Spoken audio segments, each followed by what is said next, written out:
င်္ဂလာပါGoogle Guide မြန်မာ YouTube channel ကနေကြည့်လိုက်ပါတယ်ကျွန်တော်ရဲ့ channel လေးကို like and subscribe လုပ်ထားဖို့မပြီးပါနဲ့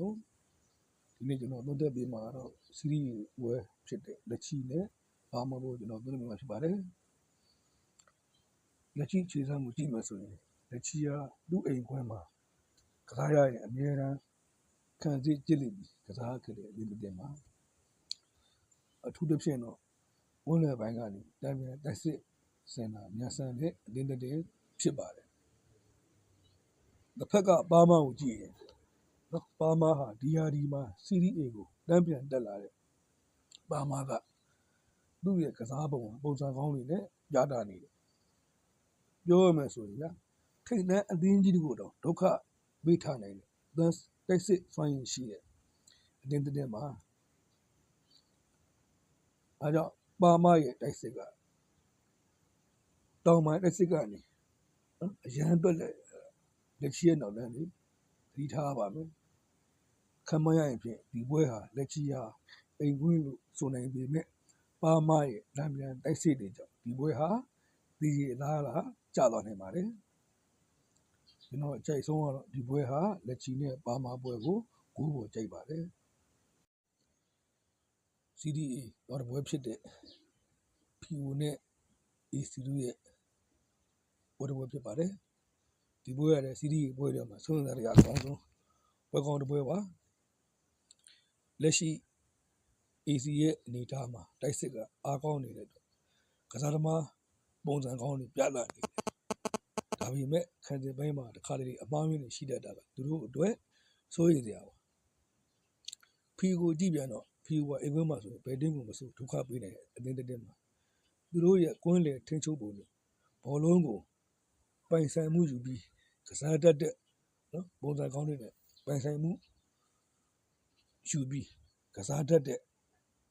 အတင်းဖြစ်တဲ့အတွက်ပြန်ပဲအတင်းတွေကိုအကြိုက်ရိုက်စေပါတယ်အဲ့မှာကြည့်ရင် AC ဟာတိုက်စစ်ကမြန်ပါတယ်အဲ့ဒီတိုက်စစ်အတွဲတွေနဲ့ပဲ PO ရဲ့နောက်တန်းတွေကြီးမားချေချောင်းနိုင်ပါတယ် PO ကြည့်မယ်ဆိုရင် PO ကလည်းအတင်းလိုက်စူးစမ်းမှုအကောင်းပြီးအိမ်ကွင်းမှာဆိုရင်ခံစစ်ကိုပို့ပြီးကြည်လေးကစားတတ်တဲ့အသင်းရှိပါတယ်ဒီနေ့အတင်းကိုသုံးတိုက်မှုဖြစ်လူစင်းအရာမီလန်က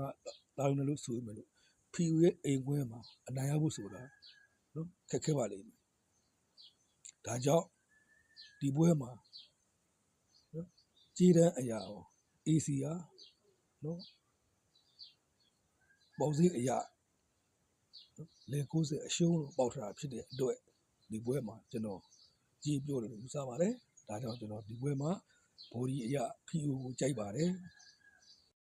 နောက်တစ်ပွဲကတော့ PO နာနဲ့လာစီရီတို့ရဲ့ပွဲဖြစ်ပါတယ်ဒီပွဲကလည်းအစင်လာရလက်ရှိခြေတန်းလေးအရာကိုကြည့်ကောင်းမှုပွဲပါ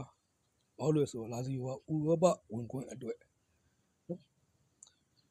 ရုံးနေတဲ့အတင်းတင်းဖြစ်တယ်လို့ဘီယိုနာကလည်းအမှတ်ပေးစရာရဲ့အလဲအပိုင်းမှာရက်တည်နိုင်ဖို့ရုံးကန်နေတဲ့အတင်းဖြစ်နေလို့ပါဘီယိုနာကိုကြည့်မယ်ဆိုရင်အိမ်ကွင်းကစားပုံကအရန်နော်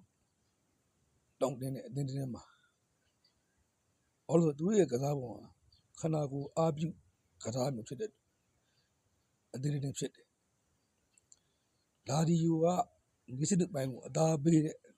အတင်းဖြစ်တဲ့အတွက်နော်လာဒီယိုအတွက်အခက်တွေ့စီနိုင်ပါတယ်လို့ဆိုလာဒီယိုမှာကကစားသမားအင်အားအရာကိုဒီစစ်ပိုင်းအရာ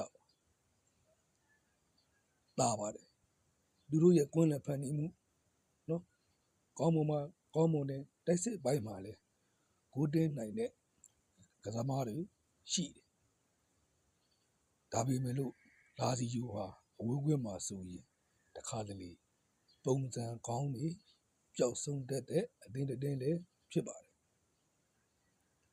ဒီပွဲမှာလာဒီယိုကဘောလုံးကိုပိုင်ဆိုင်မှုဒါတိယူပြီးကစားဖို့ကြိုးစားမှာဖြစ်တယ်လို့ဘီယိုနာလည်းသူတို့ရဲ့ခံစစ်ကိုအတိအကျပိတ်ပြီးတန်ပြန်တိုက်စစ်နော်စပီးရနေတဲ့ဆင်ဂိုးတင်းရှူနိုင်ပါတယ်ဒီပွဲကိုသုံးတက်ပြရရင်ဖြင့်ကျွန်တော်ဈေးတန်းအရာ40ရှင်းပြီးတော့လာဒီယိုကို ရွေးချယ်ပေးလိုက်ပါတယ်။ Okay နောက်တော့ပွဲရတော့ ETV Serie A မှာနော်ပွဲကြီးတစ်ပွဲဖြစ်တဲ့အင်တာနဲ့နာပိုလီတို့ရဲ့အသင်းကြီးနှစ်တင်းထိပ်တိုက်တွေ့တဲ့ပွဲကိုသုံးသပ်ပေးမှာဖြစ်ပါတယ်။ချန်ပီယံစုအတွက်အဆုံးဖြတ်ပေးနိုင်တဲ့အရေးပါတဲ့ပွဲတစ်ပွဲလို့တော့ပြောလို့ရပါတယ်။ဒီအမှဆိုရင်အင်တာဟာလက်ရှိ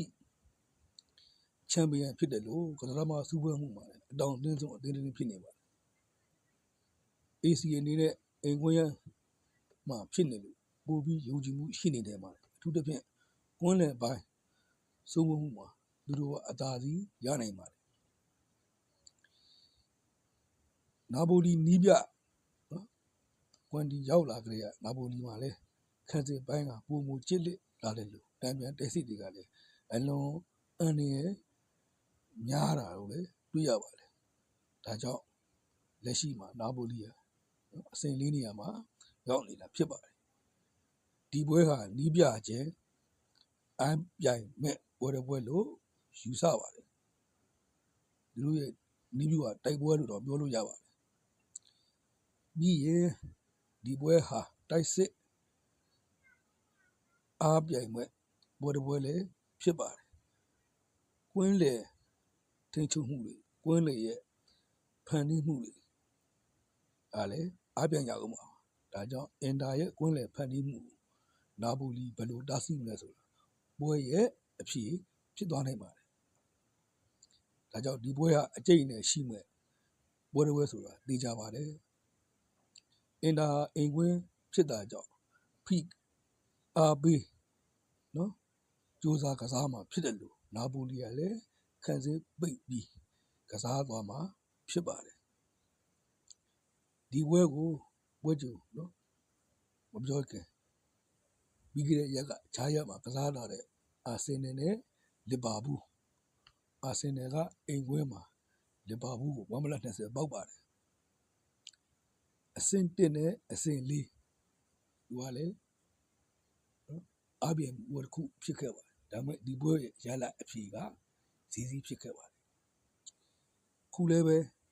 အင်တာနဲ့နာပိုလီပွဲမှာအင်တာဟာအဆင့်1နေရာနာပိုလီကအဆင့်4နေရာမှာဖြစ်ပါတယ်ဒါပေမဲ့လို့ဒီပွဲနှစ်ပွဲကိုရှင်လိုက်ရင်အာဆင်နယ်ဟာ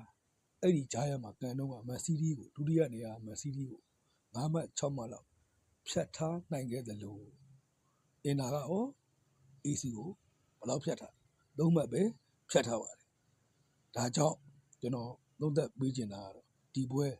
အင်တာတို့ဒီချာပေါက်အမှတ်ယူပါလိမ့်မယ်နော်1-2-1နဲ့ပြီးသွားနိုင်တဲ့ပွဲမျိုးဒါကြောင့်ကျွန်တော်အင်တာကိုကြိုက်ပါတယ်အားလုံးကျေးဇူးတင်ပါတယ်